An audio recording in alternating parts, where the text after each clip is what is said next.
નમસ્કાર ખેડૂત મિત્રો, હું છું રોજસરા જયેશ. મારી યુટ્યુબ ચેનલમાં તમામ દર્શક મિત્રોનું સ્વાગત છે.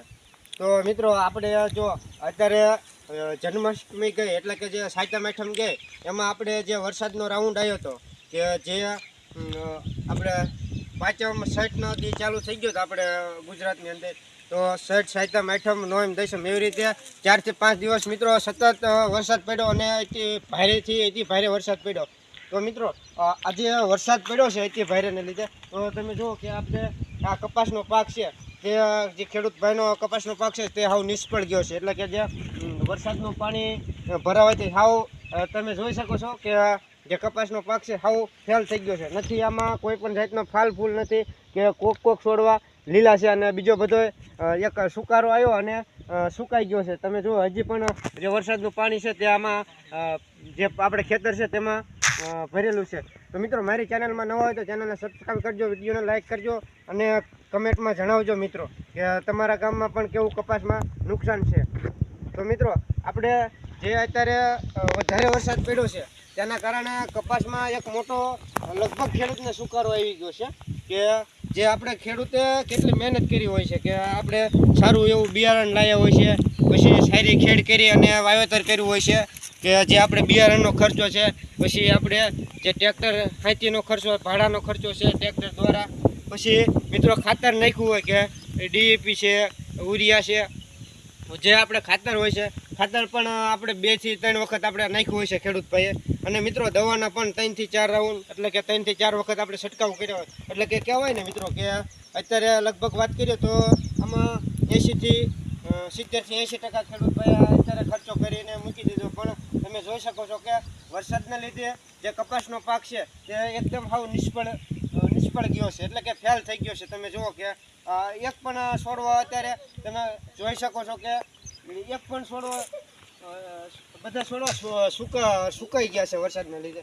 તો મિત્રો આમાં જે ખેડૂતને અત્યારે કેવી પરિસ્થિતિ ઊભી થઈ છે વરસાદના લીધે કે જે આમ તો મિત્રો વરસાદ થાય તો ખેડૂત માટે સારું ગણે, પણ જો અતિ ભારે વરસાદ થાય તો ખેડૂત માટે એક કહેવાય ને કે પાક નુકસાનીનો સામનો કરવો પડે છે. મિત્રો તમે જોઈ શકો છો કે અત્યારે લગભગ ખેડૂતને કપાસના પાકમાં સુકાર આવી ગયા છે.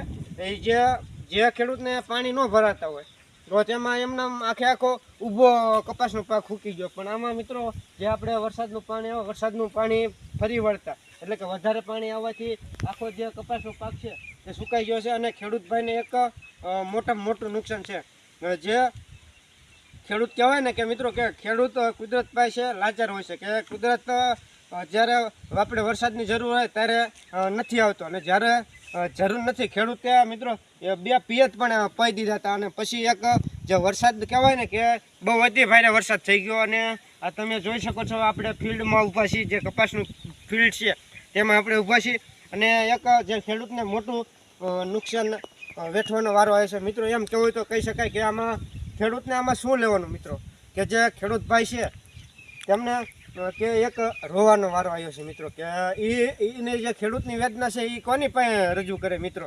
તો આમાં જે ખેડૂતે જે સંપૂર્ણ રીતે એને અત્યારે જે આપણે કહેવાય ને કે ખર્ચો કરીને મૂકી દીધો હોય કે ખેડૂતને એક આશા હોય કે મારે વીઘે 20 મણનું ઉત્પાદન આવશે, 25 મણનું આવશે, 30 મણ થાય છે, વીઘે 15 મણ થાય છે કપાસનું પાક અને ખેડૂતીમાંથી કંઈક જે કપાસ વીણી અને બજારમાં વેચવા જાય એને કંઈક સારા બજાર ભાવ મળે એવી ખેડૂત આશા લઈને બેઠો હોય છે મિત્રો.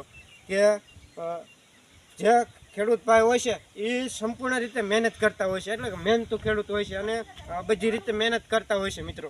કે એને તમે જો રાતે પાણી વાળતા હોય છે, દવા છાંટતા હોય છે, કોઈ પણ મહેનત કરવાની હોય તો ખેડૂત મૂંઝાતો નથી. પણ મિત્રો ખેડૂત આવી રીતે લાચાર હોય છે કે આ કુદરતનો પ્રકોપના લીધે એક જે નુકસાની વેઠવાનો વારો આવ્યો છે મિત્રો. તમે જોઈ શકો છો કે જે ખેડૂતને આશા હોય છે કે મિત્રો કે આમાંથી ને આપણે કંઈક એવી સારી એવી આવક થાય છે કે મિત્રો કે આમાં એક વીઘે આપણે જે 5-7 હજારનો ખર્ચો કર્યો હોય ખેડૂત મિત્રો અને એમ હોય કે આપણે વીઘે 25 મણનું ઉત્પાદન આવશે કપાસના પાકની અંદર મિત્રો કે એમાંથી ને આપણે 7 ખર્ચો હોય છે વીઘે દીઠ કે આપણે 10,000નો કાઢી નાખ્યો તો આપણને 30 થી 35,000 રૂપિયા કે 40,000નો વીઘા આપણને મળતો હોય તો મિત્રો 10,000 કાઢી નાખીએ તો આપણને 25 થી 30,000 રૂપિયા ખેડૂત ભાઈને વધતા હોય છે.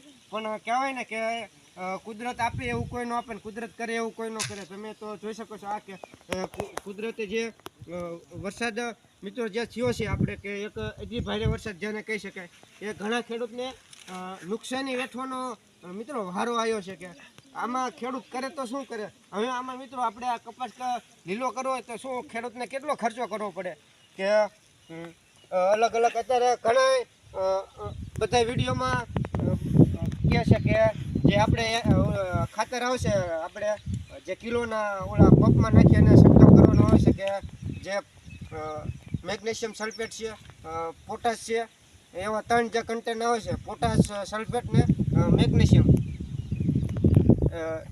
એ જે આવે છે એનો એક પંપમાં આપણે 100 ગ્રામથી નાખી અને છંટકાવ કરવાથી કે જે આ સુકારો આવે છે તેમાં આપણે નિયંત્રણ કરી શકીએ. આ તો મિત્રો આવ સૂકી જ ગયો છે કે થોડો ઘણો લીલો હોય તો આપણે કંઈક ખેડૂતને એમ થાય કે કંઈક મહેનત કરે કે જે ફૂગનાશક દવાનો છંટકાવ કરતા હોય છે એવી રીતે ખેડૂત મહેનત કરી અને એનો પાક ફરીથી રિકવરી થાય તેવો પ્રયત્ન કરતા હોય છે. પણ મિત્રો આમાં તો તમે જોઈ શકો છો કે હવે જ્યારે વરાપ થાય એટલે કે હાઈથી હાલુ થાય ત્યારે આ કપાસનો પાક કાઢી અને ખેડૂતને બીજો વાવેતર કરવો પડશે.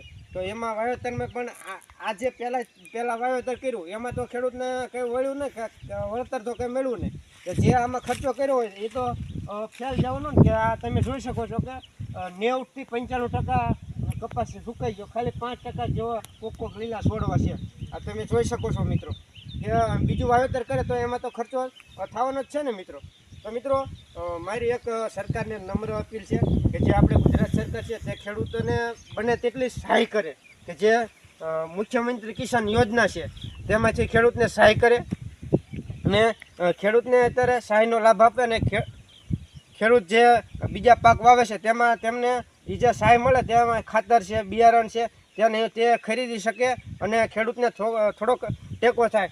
તો સરકારશ્રીને નમ્ર વિનંતી છે મિત્રો કે એક ખેડૂતને સહાય કરે. કે અને બીજું કે મિત્રો જે ખેડૂત ભાઈ છે તેમને કપાસમાં સુકારો આવી જાય છે. હું પણ ખેડૂત છું. તો જેને કપાસ મિત્રો સુકાઈ જાય છે કે જે 30% ઉપર જે ખેડૂતને નુકસાન હોય છે ને તે અત્યારે મિત્રો કે સર્વ આપણે ચાલી રહ્યું છે. આપણે જે સુરેન્દ્રનગર જિલ્લો છે તેમાં સર્વે થઈ રહ્યું છે કે 30% ઉપર જે નુકસાન હોય તો સરકાર સહાય આપી શકે છે. તો મિત્રો 30 નહીં પણ આમાં તો 55. તો મિત્રો આ ખેડૂત ભાઈ કેટલું નુકસાન સહન કરે છે કે ખેડૂતની વેદના કોણ જાણી શકે મિત્રો. કે જે સરકાર છે એને ખરેખર સહાય આપવી જોઈએ મિત્રો ખેડૂતને કે જેને આર્થિક રીતે મદદરૂપ થાય. કે આપણે મુખ્યમંત્રી કિસાન યોજનાની વાત કરીએ તો જે નુકસાન 30% ઉપર નુકસાન હોય એવા ખેડૂતને હેક્ટર દીઠ 11,000 રૂપિયાની કંઈક સહાય આવતી હોય. જોકે મને બહુ ખ્યાલ નથી પણ એવી રીતે 2 હેક્ટરની મર્યાદા હોય છે. તો એ રીતે પણ સરકાર સહાય કરે ખેડૂતને. તો ખેડૂતને અત્યારે જે પાક સુકારાનો છે તેમાં એમને એક આર્થિક રૂપ રીતે મદદ થાય. મિત્રો કહેવાય છે ને કે ખેડૂત જે મહેનત કરતો હોય છે ને એવું કોઈ પણ બીજા જે ધંધા હોય છે તેમાં મહેનત ન કરે. ખેડૂતને રાતે પણ મહેનત કરે છે, દીએ પણ રાતથી મહેનત કરવા છતાં આ ખેડૂતને આ પરિણામ મળ્યું તમે જોઈ શકો છો કે તમારી નજરે.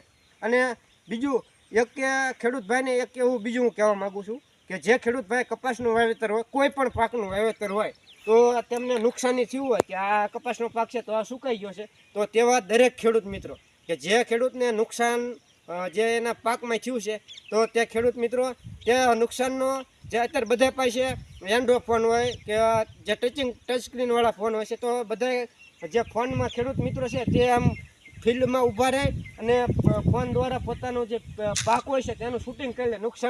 નુકસાન જીવ છે એમાં અથવા તો તેના ફોટા પાડીને રાખશે. કારણ કે મિત્રો જ્યારે સર્વે થાય છે અને કમ્પ્લીટ થઈ જાય છે પછી આપણે જ્યારે ફોર્મ ભરવાના થાય છે ત્યારે મિત્રો સરકાર ડોક્યુમેન્ટ કહે છે કે આ જે 7/12 છે, રેશન કાર્ડ છે, આધાર કાર્ડ છે, બેંક પાસબુક છે વગેરે જેવા ડોક્યુમેન્ટ એમાં એની સાથે મિત્રો કે જે આપણે પાક હોય છે તે ફોટાવાળો એનો પણ ફોટો મગાવશે. તો આપણી પાસે પાક તો કાઢી નાખ્યો હોય અને વાવેતર કરી નાખ્યું હોય તો આપણે નુકસાનીવાળો જે પડવું હોય છે એટલે કે જમીન હોય છે, પાક હોય છે તો તેનો આપણે ફોટો ખેંચીને લાવો મિત્રો.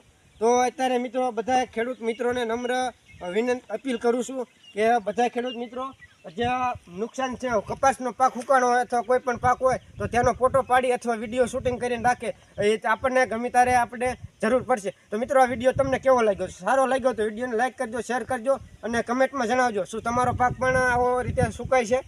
અને ચેનલમાં નવા હોય તો ચેનલને સબસ્ક્રાઈબ કરજો. જય માતાજી મિત્રો, જય કિસાન.